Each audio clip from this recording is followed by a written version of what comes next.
দুনিয়া সৃষ্টি করে এমন কাহিনী হয়েছে কিনা আমি শুনি নাই। যে জায়গায় রক্ষ কি বক্ষ কেমন কাহিনী মেলা শুনছি, নিজের স্বামীর কাছে নিজের বউ যেখানে নিরাপদ না, এমনই কাহিনী হয়েছে আমাদের টাঙ্গাইলে। কথা ছিল 3 বন্ধুর মধ্যে যে আগে বিয়ে করব তার সাথে মানে শেয়ার করা হবে, মানে এটা কি জামা কাপড় প্যান্ট বা খানা যে শেয়ার করার কিছু। তো যেমন কথা এমন কথা, কথা রক্ষার জন্য হলো বাসর রাতেই তার বউরে ঘুমের বড়ি খাওয়াইয়া তারা 3 বন্ধু মানে নিজের জামাই সহ, এই যে এখানে বললাম রক্ষ কি বক্ষ কেমনে বা কেমনে কি এত কিছু বুঝাই কো আমরা যাবে। তো এরকম লজ্জাজনক ঘটনা হয়ে গেল আমাদের টাঙ্গাইলে। তো এটা কোন গ্রামে এটা আমি অন্তত শুনি নাই, এটা খবর আর টিভিতে দেখাইলো। আপনার কি জানা থাকলে কমেন্টে বললেন কোন গ্রামে। বলা হয় বাবার পরে স্বামীর কাছে একটা মেয়ে নিরাপদ, সেটাও কিন্তু আজকে শেষ হল।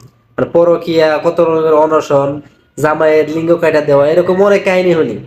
কিন্তু এটা কি হইলো? এইসব মাইসের বাপ মায়ের ছড়ি করে নুন খিলে মাইরা তো উচিত আসাম, মানে বাপ মায়ের